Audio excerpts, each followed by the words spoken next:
नमस्कार साथियों, मेरे YouTube चैनल पे आप सभी का एक बार फिर से स्वागत है। तो चलिए आज जो है आज के वीडियो में क्या मैं आपको बताने वाला हूँ, क्या मैं आपको सिखाने वाला हूँ, उसके बारे में पहले अपडेट मैं आपको दे देता हूँ, फिर उसके बाद हम डिटेल्स में चर्चा करेंगे। तो चलिए आज जो है चैप्टर मैंने लिया है क्लास 7th का, जो आपका एनसीईआरटी का बुक, इंग्लिश का बुक, किसका बुक है? इंग्लिश का बुक हनीकॉम, उसका चैप्टर नंबर 8, ठीक है ना। चैप्टर नंबर 8 यानी आप कह सकते हैं कि ये हमारा स्टोरी पार्ट जो है हनीकॉम का चैप्टर नंबर 8 जो है लास्ट आपका चैप्टर है, ठीक है ना। And what is the name of the chapter is homage to our brave soldiers, homage to our brave soldiers। तो सबसे पहले हम लोग डिस्कस करते हैं what does this particular word mean. ये ऑमेज का मतलब क्या है? देखिए, ऑमेज का मतलब ये बोल सकते हैं जिसको हम लोग बोलते हैं श्रद्धांजलि। क्या बोलते हैं? श्रद्धांजलि। श्रद्धांजलि का मतलब जैसे आप लोग कभी नरेंद्र मोदी को जो है देखे होंगे, जो हमारा फेमस इंडिया गेट है, वहां पे क्या करते हैं, फूलों का एक रिट्स लेकर के एक पूरा जो है सर्कुलर टाइप का फूल का जो है क्या करते हैं, उसको श्रद्धांजलि के तौर पे क्या करते हैं, उसको अर्पित करते हैं, यानी पुष्प को क्या करते हैं, अर्पण करते हैं, ठीक है ना। तो बोल सकते हैं पब्लिकली हम किसी चीज को यानी सम्मान के तौर पे, एज ए रिस्पेक्ट के तौर पे हम जो है किसी को जैसे पुष्प दे करके, ठीक है ना, कुछ एक फूलों का जो है माला दे करके, ठीक है ना, एक बड़ा सा जो आप रिट्स जैसे मैंने बोला उसको दे करके आप श्रद्धांजलि देते हैं, उसी को क्या बोलते हैं? ऑमेज। और ये किनके लिए है? तो ब्रेव सोल्जर्स के लिए। किनके लिए है? ब्रेव सोल्जर्स के लिए। तो सबसे पहले जो है आप इस वर्ड को आप देखेंगे तो ब्रेव सोल्जर्स मतलब वीर सैनिकों के लिए। तो वीर सैनिकों जो हमें क्या करते हैं, 24/7 प्रोटेक्ट करते हैं, और हमारे जो देश का जो भी सीमा है, जो बाउंड्रीज है, what they are doing, they are protecting, they are also protecting our national integrity. जो हमारा यानी बोल सकते हैं सीमा, जो इंडिया का जो लाइंस है, जो हमारा बॉर्डर है, उसको भी क्या करते हैं, प्रोटेक्ट करते हैं। और साथ ही साथ यही तक जो है उनका ड्यूटी सीमित नहीं है। आपने देखा होगा UN peace making process, UN peace making process का भी वो हिस्सा है। यूएन क्या होता है? UN stands for United nation, यानी वहां जो भी इंटरनेशनल लेवल पे सोल्जर्स का डिमांड कहीं भी पीस के लिए, शांति के लिए, तो क्या है, बहुत यानी जितने भी कंट्रीज है, यानी 190 प्लस कंट्रीज जो यूएन में है, उसमें सभी कहीं ना कहीं क्या है, एक कॉपरेशन, एक यूनिटी शो करके जब भी जरूरत पड़ता है तो उसमें क्या है, सोल्जर्स जो है पार्टिसिपेट करते हैं। तो इसमें भी जो है इंडियन आर्म्ड फोर्सेस भी क्या करते हैं, पार्टिसिपेट करते हैं। तो ये तो रहा इनका, हमारे जो सैनिक है उनका ये तीसरा जो है ड्यूटी। इसके बाद जो है चौथा बोल सकते हैं इंपॉर्टेंट ड्यूटीज भी ये भी माना जाता है। कभी फ्लड आ जाता है, कभी नेशनल जो है या बोल सकते हैं डिजास्टर, इस तरह का जो है राष्ट्रीय आपदा किसी भी प्रकार का हो, जो उथल पुथल तबाही मचा रखा है, ठीक है ना, तो उस केस में भी इन लोग क्या करते हैं, एयरलिफ्टिंग, फिर उसके बाद जमीनी सहायता, फूड, ये सभी क्या करते हैं, प्रोवाइड करते हैं। तो आपने देखा हमारे देश के जो भी सैनिक है उनका ड्यूटीज क्या है, फिक्स्ड जो है नहीं है, और फिक्स्ड है भी तो बोल सकते हैं बहुत अव्वल लेवल का काम करते हैं। इसीलिए हम लोग क्या करते हैं, चैन की नींद से जो है आराम से अपना दिन क्या करते हैं, स्पेंड करते हैं, बिना डर का, बिना जो है झिझक का। हम लोग जो भी काम कर रहे हैं वो फ्रीली कर रहे हैं, ठीक है ना, वी आर एंजॉयिंग फ्रीडम, ठीक है ना, we do not have any such hesitation that we will be attacked by some other countries, because they are the heroes. That means who are the heroes? Definitely no other than our brave soldiers, ठीक है। जो भी हमारे वीर बहादुर सैनिक है, उन लोग क्या है, खड़े हैं 24/7 जो है प्रोटेक्ट करने के लिए, ठीक है ना। तभी हम लोग देख रहे हैं एकदम बोले ना खुले जो है चैन की नींद, या बोल सकते हैं एकदम शांति से हम लोग क्या है रह रहे हैं। ठीक है, चलिए इसके बाद जो है now if I talk about this particular chapter, what are the things we are going to learn. First, this chapter is all about relating towards the patriotism, देशभक्ति के बारे में क्या है बताता है। Secondly, India has had to go a number of wars. India has had to struggle a number of wars. Take the time pre-British and post-British time. From then till date, India has had to fight a number of wars. Take the example of like 1947. We know India has been the slave for more than 300 years.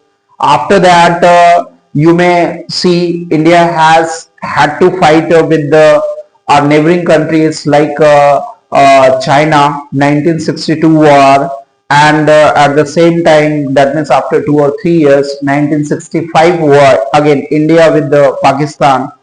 After that, 1971 again with the Pakistan, and the last war that fought according to this book, 1999. So let's recall what the was time that I informed you. पहला मैंने आपको बताया 1947 के पहले का जितना भी fight अगर आप देखें तो ये हमारा अंग्रेजों के साथ रहा। पता है 300 साल से ज्यादा, more than 3 centuries there has been the fight with the Britishers. एक तो ये, दूसरा हमने देखा चाइना के साथ जो हमारा 1962 का वॉर हुआ। ठीक है ना, इसके बाद जो है उसके बाद आते हैं तो नेक्स्ट 1965, ये किसके साथ? पाकिस्तान के साथ। ठीक है ना, 65 के बाद जो है 1971 पता ही होगा ये किसके साथ? बांग्लादेश के साथ। ठीक है ना, इसके बाद नाउ कमिंग टू 1999, जिसको बहुत ही ज्यादा जो है पॉपुलैरिटी मिला और इसके ऊपर क्या है मूवीज वगैरह भी बना हुआ है। ठीक है ना, तो उसको हम लोग कारगिल वॉर के नाम से जानते हैं। तो ये सब जो है जितना भी वॉर्स आपको बताए हैं, कहीं ना कहीं we are going to understand these wars in this particular chapter.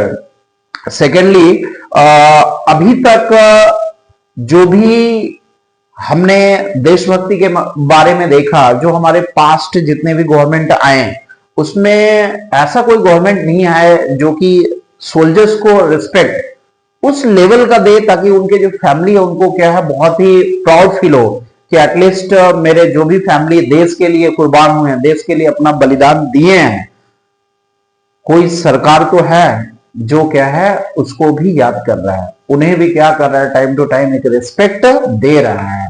ठीक है ना, तो इस तरह का फीलिंग बोल सकते हैं कि ये हमारा 2008 में उस चीज का कंस्ट्रक्शन शुरू हुआ और ये आपका 2009 में यानी अप्रैल 2018 से, सॉरी 8 नहीं 2018 से जो है स्टार्ट हुआ और जो है फैब 2019 तक जो है कंप्लीट हो गया।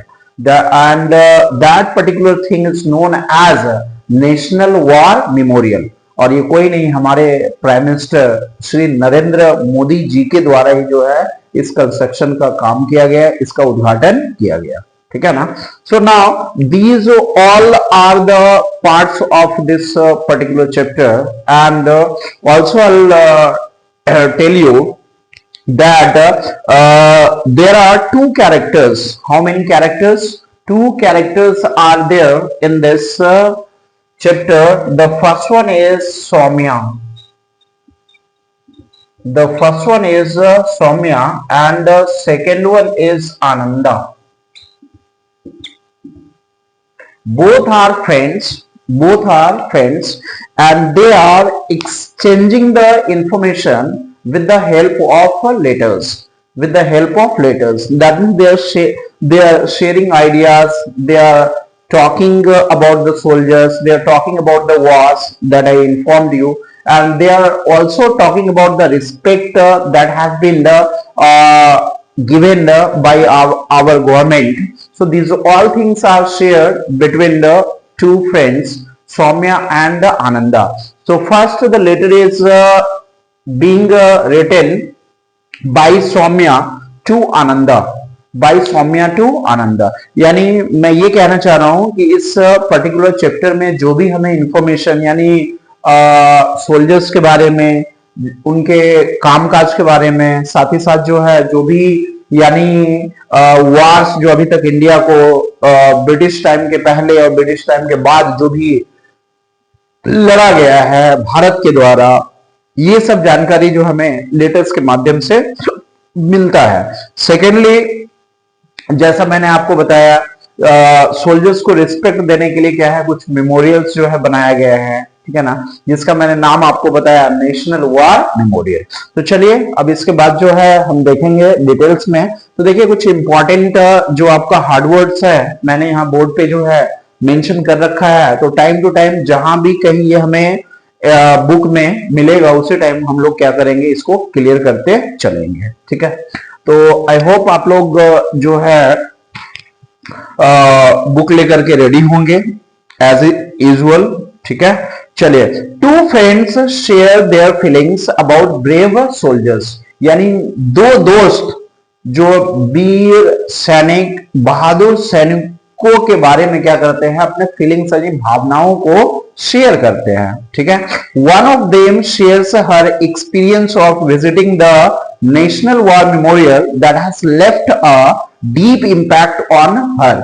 यानी फर्स्ट में मैं ये कहना चाह रहा हूं कि सौम्या जो है एक आपका एजुकेशनल सिग्निफिकेंस के अकॉर्डिंग या बोल सकते हैं हिस्टोरिकल फैक्ट्स के अकॉर्डिंग सौम्या जो है विजिट करती है national war memorial, national war memorial.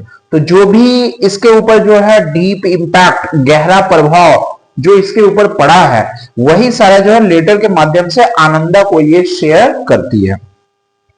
Next है, दे exchange letters and share their feelings of gratitude for the freedom they enjoy because of the sacrifices made by the brave hearts of the country. अब यही कह रहा है कि इन लोग क्या है आपस में जो भी आइडियाज है, फीलिंग्स है, वो क्या कर रहे हैं, शेयर कर रहे हैं लेटर्स के माध्यम से, और इन लोग आभार भी व्यक्त कर रहे हैं। ग्रेटिट्यूड का मतलब क्या हो गया, आभार, आभार व्यक्त कर रहे हैं किसको, ब्रेव सोल्जर्स को, चूंकि इन लोगों के कारण जो है आज जो फ्रीडम एंजॉय कर रहे हैं ये इन्हीं लोग का देन है, यानी क्रेडिट गोज टू देम, ठीक है ना, credit goes to our brave soldiers, brave hearts, brave soldiers, ये वही सब लोग हैं, ठीक है ना। तो उन्हें क्या है, क्रेडिट जाता है। नेक्स्ट है आपका द मेमोरियल, मेमोरियल, ठीक है ना। मेमोरियल का मतलब हो गया जैसे बोल सकते हैं स्मारक, क्या बोलेंगे, मेमोरियल, स्मारक symbolizes the patriotism of the Indian soldiers. और वही मेमोरियल जो है वो क्या शो करता है, जैसे इंडिया गेट, वो भी क्या है, एक प्रकार का मेमोरियल ही है।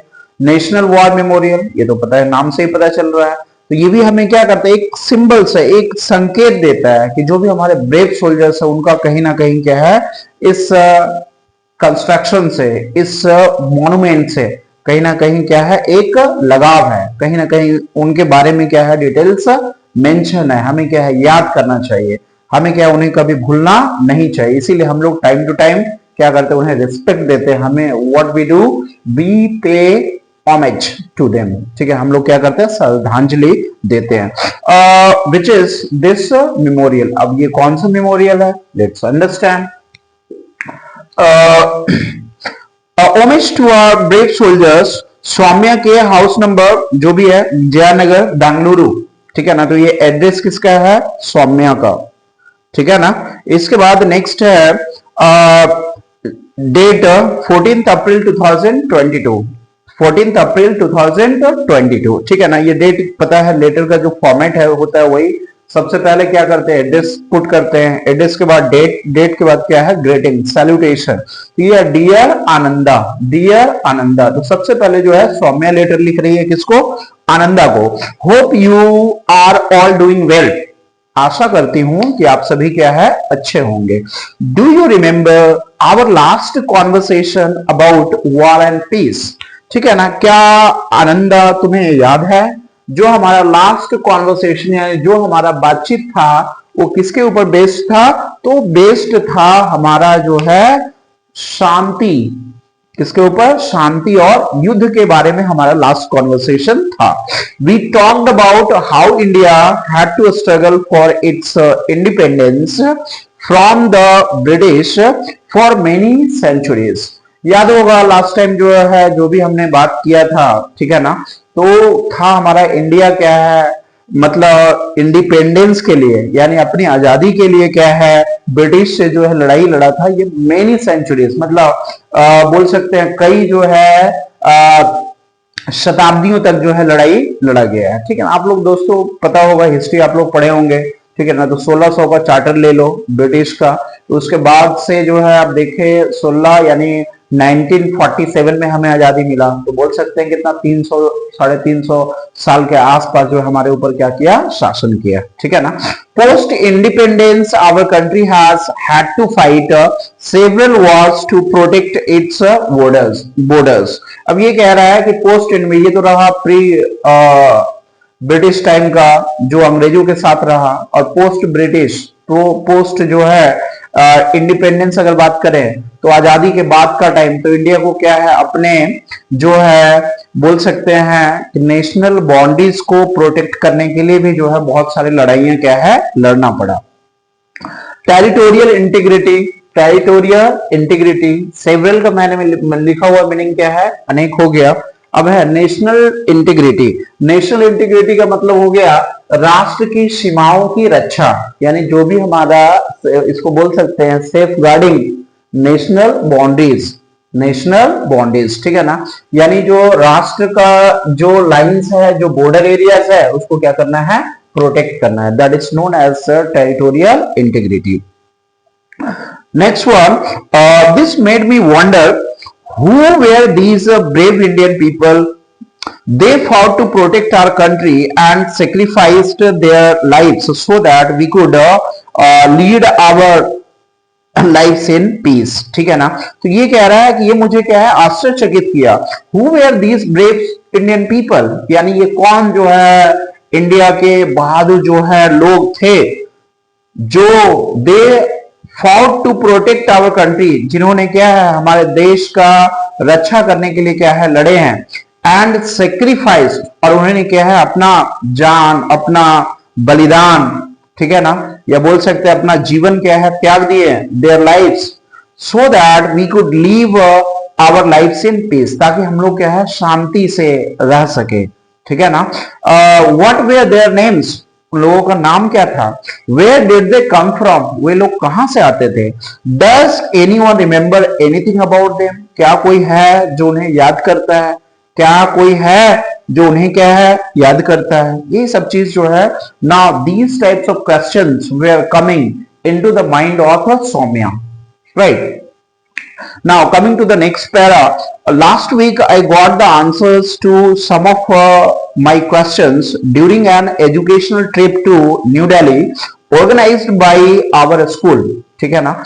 अब ये सारे क्वेश्चंस जो मेरे माइंड में चल रहा था, तो पिछले सप्ताह ही जो है क्या है इस ये सारा क्वेश्चन का कुछ आंसर जो है एजुकेशनल ट्रिप के थ्रू क्या है मुझे मिला, ठीक है ना। और जो ये एजुकेशनल ट्रिप है मेरे स्कूल के द्वारा ऑर्गेनाइज किया गया था, और ये कहां के लिए, न्यू दिल्ली के लिए। कहां के लिए, तो जो है न्यू दिल्ली के लिए जो है ऑर्गेनाइज किया गया था। You may recall I was looking forward to this trip and our visit to many places of historical and educational significance, ठीक है ना। मैं इस विजिट के लिए क्या है बहुत ज्यादा जो है अग्रसर था, बहुत ज्यादा क्या थी, सॉरी एक्साइटेड थी, ठीक है ना, ताकि मैं इस एजुकेशनल ट्रिप से कुछ हिस्ट्री से जुड़े हुए चीजों के बारे में, और साथ ही साथ जो है एजुकेशनल सिग्निफिकेंस, और बोल सकते हैं कि शैक्षणिक महत्व जो है मुझे जो है सीखने को मिलेगा। And I learned several new and interesting things. मैंने बहुत सारा जो है दिलचस्प चीजें और जो है बहुत सारा जो है नया चीजें मैंने क्या है सीखी हूं। And I am excited to share them with you, और मैं बहुत ज्यादा उत्सुक हूं कि तुम्हारे साथ मैं इन चीजों को क्या करूं, शेयर करूं, ठीक है ना। Let me begin by asking you to guess the name of the monument that I found most inspiring. चलो मैं ये तुम्हारे ऊपर छोड़ देता हूं, या फिर मैं शुरुआत करता हूं कि बताओ, गेस करो, अनुमान लगाओ कौन सा मॉन्यूमेंट जो है मैं जहां विजिट किया था वो बहुत ज्यादा क्या था, इंस्पायरिंग था। मॉन्यूमेंट का मतलब क्या हो गया, स्मारक। वो बहुत ज्यादा क्या है, इंस्पायरिंग था मेरे लिए, प्रेरणा का स्रोत था, ठीक है ना। Let us see if you can guess. चलो देखते हैं तुम गेस कर पाती हो। The construction of this monument started in April 2018 and was completed in the February 2019। अब ये बता रही है सौम्या कि देखो ये वही चीज है जो, यानी इसका बनावट, कंस्ट्रक्शन का मतलब बनावट, जो शुरू हुआ वो आपका अप्रैल 2018 में और ये फिनिश हो गया, कंप्लीट हो गया ये आपका फैब 2019 में, ठीक है। It was envisioned and then inaugurated by India's prime minister Shri Narendra Modi in February 2019। अब ये कहना ये चाह रही है कि ये जो हमारा बोल सकते जो कंस्ट्रक्शन का काम हुआ, यानी इसको सपना विजुअलाइज करने का काम, इसके बारे में ध्यान रखने का काम, इसको बनाने के काम के बारे में बोल सकते एक तरह से ड्रीम जो देखे थे वो हमारे के कौन थे, प्राइम मिनिस्टर नरेंद्र मोदी, ठीक है ना। और इसके बाद ये कह रहा है और इसका जो उद्घाटन किया गया है वो हमारे प्राइम मिनिस्टर नरेंद्र मोदी के द्वारा ही किया गया है। In terms of location and size, अगर हम बोले ये कहां लोकेटेड है, साइज कितने एरिया में क्या है फैला हुआ है, it is spread over 40 acres of land near the iconic gate, India Gate, ठीक है ना। आइकोनिक मीन्स फेमस, क्या है, फेमस। इनऑग्यूरेटेड मैंने उद्घाटन किया हुआ लिखा हुआ है, ठीक है ना। फुलफिल एक पूरा करना, आइकोनिक मतलब हो गया फेमस। अब ये कह रही है सौम्या कि पता है ये कोई और जगह नहीं है, जो आप इंडिया गेट देख रही है ना, इंडिया गेट के आसपास नियर है, उसके आसपास जो है ये कंस्ट्रक्शन हुआ है और ये कितना है, 40 एकड़ भूमि में क्या है फैला हुआ है, ठीक है। बट मोर इंपोर्टेंटली, सबसे जो है बड़ी बात ये है, it is a tribute to some of the bravest Indians, और जो सबसे बहादुर सैनिक हैं उनके लिए क्या है, ट्रिब्यूट है, एक तरह से क्या है, रिस्पेक्ट उनके लिए है, ठीक है ना। I am sure you have guessed, ठीक है, मुझे आशा है तुम गेस कर ली होगी। It is the national war memorial, won't you say long desired aspiration was fulfilled, ठीक है ना। अब ये कह रही है कि आई एम श्योर तुम जो है यकीनन गेस कर चुकी होगी, ये है क्या, तो नेशनल वॉर मेमोरियल है, नेशनल वॉर मेमोरियल है। और क्या तुम नहीं कहोगे कि ये जो हमारा लोगों का एक एस्पायरेशन था, आकांक्षा था, उसको क्या है, फुलफिल कर लिया गया, उसको क्या कर लिया गया, पूरा कर लिया गया, ठीक है ना। और किनके द्वारा, तो हमारे प्राइम मिनिस्टर नरेंद्र मोदी के द्वारा, ठीक है। Now coming to the next page, our visit to the National War Memorial began with our teacher explaining that even after independence, India has had to fight many wars to protect itself। और जो national war memorial जो हमारा journey start हुआ, वहां जो भी teacher साथ में गए थे वो एक्सप्लेन कर रहे हैं कि पोस्ट इंडिपेंडेंस यानी आफ्टर इंडिपेंडेंस क्या है, इंडिया को बहुत सारी लड़ाइयां क्या है लड़ना पड़ा। India has had to fight many wars to protect itself, यानी इंडिया को सुरक्षित रखने के लिए भारत को क्या है, बहुत सारी लड़ाइयां लड़नी पड़ी। And the freedom and the security we enjoy today is because of the many brave men and women who have served in the Indian Armed Forces over decades। अब ये कह रहा है कि जो भी हम आज का लाइफ, आज का हमारा जो भी जीवन है हम लोगों का, बोल सकते हैं आवर लाइफ्स, जो भी हम लोग एंजॉय कर रहे हैं, ये किसके कारण, ये जो है बहुत सारे सोल्जर्स जो इंडियन आर्म्ड फोर्सेस में उन्होंने अपना जो बलिदान दिया, जो सेवा दी है, उन लोगों के कारण क्या है हम लोग एंजॉय कर पा रहे हैं।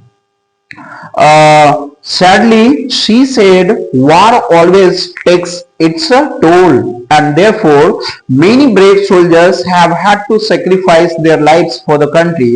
And even after our independence in 1947, अब आपको पता है वार, जहां तक युद्ध की बात है, तो युद्ध जो है कोई भी नहीं करना चाहता है, कोई भी कंट्री हो, ठीक है ना। उसके लिए क्या है, लास्ट ही ऑप्शन बचा होता है, जब सारा बोल सकते हैं एस्पेक्ट्स, सारा कॉन्टेक्स्ट जब आउट ऑफ द बॉक्स हो जाता है, बोल सकते हैं कि एकदम जो है बाहर हो जाता है, एकदम दिमाग जो है काम नहीं कर रहा, अब लग रहा है कि कोई वार के अलावा कोई दूसरा ऑप्शन नहीं है, तो उसी केस में जो है फिर क्या है, कोई भी कंट्री जो है वार में अपने आप को झोंकती है। क्योंकि देखिए वार का आपको फैक्टर्स जो है मुझे लगता है आप सभी को पता ही होगा।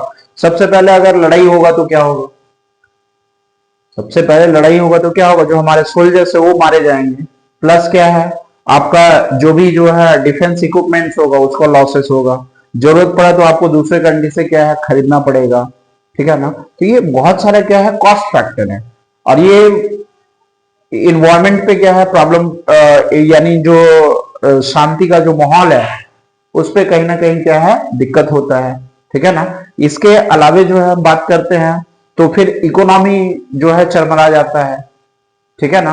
अब शांति का माहौल है तो हर कोई बिजनेस करना चाहता है, अब शांति का माहौल नहीं है तो क्या है, सब जो बोलेगा कि सेफ तो है ही नहीं है, तो इसलिए ये सारा पहला जालमाल की हानि हो गया, दूसरा क्या है जो भी है यानी हमारे जो सैनिक है उनको प्रॉब्लम हो जाएगा, ठीक है ना। बहुत सारे पता है हर वॉर में अगर ले तो बहुत सारे सैनिक लोग क्या करते हैं, अपना बलिदान देते हैं, उन्हें क्या है अपने जीवन को जो है अपने हाथों बोल सकते हैं बलिदान की तरफ जो है देना पड़ता है, त्यागना पड़ता है अपने जीवन को, तो ये सब चीज जो है बोल सकते हैं कोई भी देश नहीं चाहता है, ठीक है ना। तो ये जो है बोला जा रहा है टीचर्स के द्वारा, ठीक है ना, कि वार जो है हमेशा अपना जो भी बोल सकते हैं कीमत वो साथ में जो है लेके जाता है, ठीक है। इसीलिए कहा जाता है कि 1947 के बाद भी 1947 के बाद भी जो इंडिया को बहुत सारी लड़ाइयां लड़ना पड़ा। This is what makes monuments like the national war memorial extremely important so that we should never forget the cost of freedom। इसीलिए क्या है नेशनल वॉर मेमोरियल को बनाया जाता है ताकि लोगों को ये पता चले कि वार जो है इतना आसान नहीं है, हम लोग जो है जो भी लाइफ्स एंजॉय कर रहे हैं तो ये किसी ना किसी का देन है, जिसके कारण हम लोग क्या कर रहे हैं एंजॉय कर रहे हैं, और साथ ही साथ जो फ्रीडम है, जो हमें फ्रीडम मिल रहा है, इसका कहीं ना कहीं क्या है हमें कॉस्ट चुकाना पड़ा है, हमें कीमत चुकाना पड़ा है। कीमत किस रूप में, जो सोल्जर्स जो अपना जो है जीवन त्याग दिए, बलिदान दिए, उस रूप में जो इंडिया को इतने सारे डिफिकल्टीज, मनी, ठीक है ना, बोल सकते हैं सामाजिक जो है परेशानियां, ये सभी क्या है त्यागना पड़ा है, तभी जो है आज हम देख सकते हैं इस लेवल तक इंडिया पहुंचा हुआ है। नेक्स्ट बढ़ते हैं, we are aware always of the pain and horrors of war. हम लोग जानकार हैं या बोलो हमें क्या है पता है जो भी वॉर में हॉरर्स, जो भयावह डर, युद्ध का जो माहौल रहता है, दर्द का, वो जो भयावह स्थिति का, ये सभी लोग हम लोग जानते हैं। We learn that each brick of the memorial is called a tablet. अब जो है टीचर एक्सप्लेन कर रहे हैं कि देखो ये जो आपका नेशनल वॉर मेमोरियल है, जो हर जो ईंट है, हर क्या है जो ईंट है, ये बोल सकते हैं जो ईंट है, इसको बोला गया है क्या, टैबलेट बोला गया है। क्या बोला गया है, टैबलेट, ठीक है ना। अब ये कह रहे हैं and it bears the names of the soldiers who fought for India and made the supreme sacrifice in different wars from 1947 till date, including the Indochina conflict of 1962, the Indo-Pak wars in 1965 and the 1971 and the Kargil war in 1999। अब ये कह रहा है कि जो भी हमारे soldiers है उनका नाम क्या है, इस जो है टैबलेट पे क्या है मेंशन है। जो भी सोल्जर्स यानी 1947 से लेकर के अभी तक जितने भी वॉर्स लड़े हैं, जो अद्भुत साहस का परिचय दिए हैं वॉर में, चाहे वो 1962 का बात हो, चाहे वो 1965 का बात हो, चाहे 1971 का बात हो, चाहे 1999 का बात हो, ठीक है ना। जो भी सोल्जर्स अपना बलिदान दिए हैं उनको क्या, उनका नाम क्या है, टैबलेट्स के रूप में, यानी टैबलेट्स में जो है क्या है, नाम जो है उनका अंकित है, ठीक है। नेक्स्ट ये कह रहा है there are 29,000 tablets on which more than 26,000 names of fallen soldiers have been etched. अब ये कह रहा है कि टोटल जो आपका ये नंबर ऑफ टैबलेट्स है ये कितना, 29,000, कितना है 29,000, और जिसमें जो आपका नेम्स जो है मेंशन है ये आपका है 26,000 टैबलेट्स के ऊपर जो है नाम मेंशन किया हुआ है। इसमें किन का नाम मिलेगा, जो भी सोल्जर्स क्या है लड़ाई लड़े हैं, कब से, यानी 1947 से लेकर के अभी तक। It was heartening to know that our government has recognized पहचानना, क्या बोलेंगे, recognized पहचानना, ठीक है ना। Recognize the sacrifice of brave soldiers. Our teacher told us about the 21 brave hearts who were awarded the Paramveer Chakra, India's highest wartime gallantry medal, for their service to the nation. She also told us about Mahavir Chakra, Kirti Chakra, Veer Chakra and Shaurya Chakra.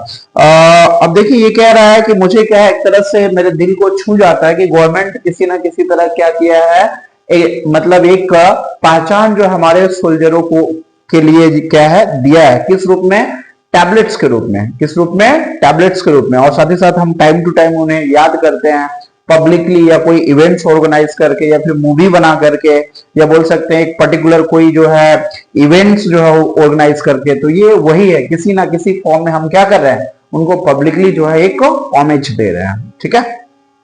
तो ये teacher जो है बताएं कि 21 जो है brave hearts, यानी 21 जो है बहादुर सैनिक, जिनको क्या है पीवीसी जो है दिया गया है। पीवीसी बोले तो परमवीर चक्र, ठीक है, जो इंडिया का क्या है सबसे उच्च लेवल का, यानी बोल सकते हैं जो युद्ध में सबसे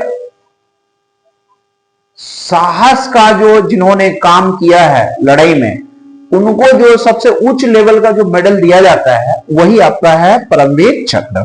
इसके बाद जो है बोला गया है she also told us about Mahavir चक्र। महावीर चक्र उसके नीचे का लेवल हो गया, यानी सबसे टॉप पे हो गया परमवीर चक्र, उसके बाद महावीर चक्र, फिर उसी तरह जो है आपका डिक्रीजिंग ऑर्डर में बढ़ता जाता है। कृति चक्र हो गया, वीर चक्र हो गया एंड शौर्य चक्र हो गया। नेक्स्ट देखते हैं major Somnath Sharma was posthumously, ठीक है ना, क्या है पॉस्ट्यूमसली। ये पॉस्ट्यूमसली का क्या हो गया, मरणोपरांत। मरणोपरांत का मतलब हो गया कोई एक सैनिक लड़ाई वॉर के टाइम पे क्या है लड़ते लड़ते अपना इतना बोल सकते हैं अद्भुत जो है साहस का परिचय दिया, और वो बेचारा क्या है लड़ते समय ही जो है उसका जान चला गया, ठीक है ना। तो उसके बाद जो उसके नाम से जो मेडल दिया जाता है उसी को क्या बोलते हैं, पॉस्ट्यूमसली, यानी मरणोपरांत, मरने के बाद जो है उसको मेडल दिया जाना। तो पता है वो आदमी तो है ना, तो उसके बिहाफ पे क्या है कोई और जो है रिसीव करने के लिए आते हैं। आप लोग देखे होंगे राष्ट्रपति द्रौपदी मुर्मू, उसके बाद जो है हमारे ये आपका prime minister Narendra Modi time to time क्या करते हैं, उनको बुला करके जो है मेडल देते हैं। ऐसे जनरली आपने देखा होगा किनको, तो हमारे राष्ट्रपति जो है देते हैं। तो नेक्स्ट बढ़ते हैं, in the battle of Badgam in 1947, यानी ये कह रहा है कि जो मेजर सोमनाथ शर्मा, इनको जो है सबसे पहला जो है परमवीर चक्र दिया गया था। इनको किस लड़ाई के लिए दिया गया था, तो इनको दिया गया था इन the battle of Budgam. Budgam में जो लड़ाई हुआ था 1947 में, उसके लिए इनको क्या है पीवीसी दिया गया था।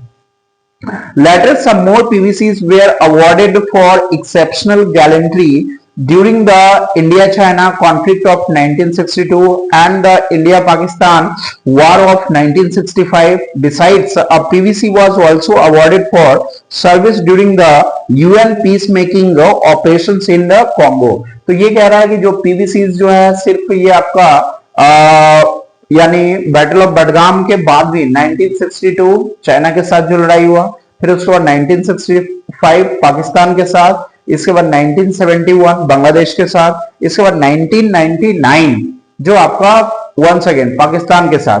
तो ये सभी में तो जो है पीवीसी दिया ही गया। साथ ही साथ ये भी कह रहा है कि आपका यूएन पीस मेकिंग जो फोर्सेस है, यानी यूनाइटेड नेशन का जो पीस मेकिंग फोर्सेस है, यानी वहां इंडिया मान लो बहुत कुछ सोल्जर्स को भेजा है, और उसमें क्या है शांति कायम करने में मान लो वर्ल्ड लेवल पे उनका क्या है जान चला गया, तो उस केस में भी जो है उनको जो है पीवीसी दिया जाता है।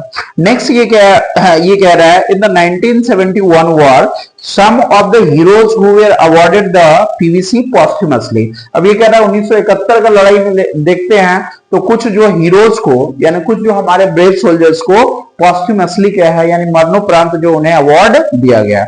अब इसमें से कौन कौन से लोग शामिल है? Includes lance Naik Albert Ekka, flying officer Nirmaljit Singh Sekhon, second lieutenant Arun Khetarpal and major Hoshiar Singh, यानी इन लोगों को जो है मरणोपरांत जो है पीवीसी दिया गया। सब नेवी पर्सनल, अब ये नहीं कह सकते कि सिर्फ सर इंडियन आर्मी को ही दिया जाता है, ऐसा नहीं है। एयरफोर्स, नेवी, उसके बाद आर्मी, तीनों जो है डिफेंस का हिस्सा है। तो आपने देखा होगा जब भी लड़ाई होता है तो कहीं ना कहीं ये तीनों का कंट्रीब्यूशन होता है। फिर से मैं बोल रहा हूं, आर्मी, एयरफोर्स और नेवी। नेक्स्ट और है some navy personnels including captain Mahendra Nath Mulla were also awarded MBC for their exemplary courage and leadership. यानी ये आपका महेंद्र नाथ मुल्ला को यानी बहुत ही ज्यादा बोल सकते हो मतलब ऑन द लेवल का इन्होंने क्या अपना साहस दिखाया, और साथ ही साथ क्या अपना नेतृत्व, एक लीडरशिप रोल जो इन्होंने क्या है परफॉर्म किया, इसके लिए इनको क्या है दिया गया। नेक्स्ट बढ़ते हैं। Then the teachers shared with us the citation of Paramvir Chakra awardee lance Naik Albert Ekka. ठीक है ना, साइटेशन का मतलब हो गया मेरिटोरियस परफॉर्मेंस ऑफ ड्यूटी, यानी ये बोल सकते हैं कि ऐसा परफॉर्मेंस जो अपने ड्यूटी के दौरान जो दिए हैं वो मेरिटोरियस है, मतलब बहुत ही ज्यादा बोल सकते हैं गुण वाला व्यक्ति। यानी कैसे लड़ाई करने के टाइम पे अपने आप को जितना भी कैजुअलिटीज हो रहा है, असॉल्टिंग हो रहा है, उसके ऊपर स्मॉल जो आर्म्स का फायर हो रहा है, मशीन गन चल रहा है, लाइट मशीन गन चल रहा है, हैवी मशीन गन चल रहा है, ठीक है ना, मिडिल मशीन गन चल रहा है, तो किसी भी तरह का जो है बोल सकते हैं आर्म्स उसके ऊपर अटैक किया जा रहा है, उससे बचते हुए क्या है सैनिकों को जो है बोल सकते हैं छक्का छुड़ा दिए। ठीक है ना, तो उसके लिए भी क्या है एक व्यक्ति है जिनका एक बोल सकते हैं साइटेशन हमें देखने को मिलेगा, जिनका नाम क्या है अल्बर्ट एक्का। क्या नाम है? Albert Ekka. It touched my heart and also motivated me. और इनका जो बोल सकते हैं साइटेशन है ये मुझे क्या है बहुत ज्यादा क्या किया है, मेरे दिल को छू गया और मुझे एक मोटिवेशन भी मिला है। ठीक है ना, we were awestruck and humbled by his bravery, यानी इनका उसके बाद हम लोग क्या है बहुत ज्यादा अमेज हो गया, बहुत ज्यादा क्या हो गया आश्चर्यचकित हो गया। ठीक है ना, ऑस्ट्रक का मतलब क्या है तो आश्चर्यचकित हो गया। ठीक है ना, अद्भुत बोल सकते हैं उस लेवल का जो इन्होंने क्या है काम किया है। ठीक है, I aspire to be courageous like him when I join the army. मैं इनके जैसा आकांक्षा रखता हूं जब मैं ज्वाइन करूंगा इंडियन आर्मी। ये क्या, ये जो है यानी सौम्या ये कह रही है कि मैं इनके जैसा जो है एम्बिशन रखना चाहूंगा और कहीं ना कहीं मेरा भी इंटरेस्ट जो है वो आर्मी को ज्वाइन करने में है। दोस्तों थोड़ा चैप्टर जो है बड़ा है, इसका हम ऐसा करते हैं साइटेशन और उसके बाद जो है रेस्ट पार्ट यानी एक वीडियो और बनेगा, तो ये हमारा हो जाएगा पार्ट 1 फिनिश हो जाएगा। तो यानी नेक्स्ट वीडियो में मैं इसका जो है पार्ट 2 लेकर के आऊंगा। ठीक है ना, पार्ट 2 लेकर के आऊंगा, यानी ये इस पर्टिकुलर चैप्टर का 2 वीडियो जो है और मैं डालने वाला हूं। ठीक है ना, एक वीडियो आपका क्या होगा जहां साइटेशन से हम स्टार्ट करेंगे और उसके बाद ये पार्ट 1 पूरा फिनिश कर लेंगे। दूसरा क्या होगा पार्ट 2 में जो भी है, अब लेटर हमें मिलेगा किसका आनंदा का मिलेगा कि अब वो किसको लिखेगी, सौम्या को, तो वो हम देख लेंगे, ठीक है ना। अब इसके बाद जो एक और वीडियो और बढ़ सकता है वो आपका, हाँ बढ़ेगा ही, एक आपका क्वेश्चन आंसर का वीडियो, ठीक है ना। तो चलिए दोस्तों, आज के लिए इतना ही रखते हैं। अपना समय मेरे चैनल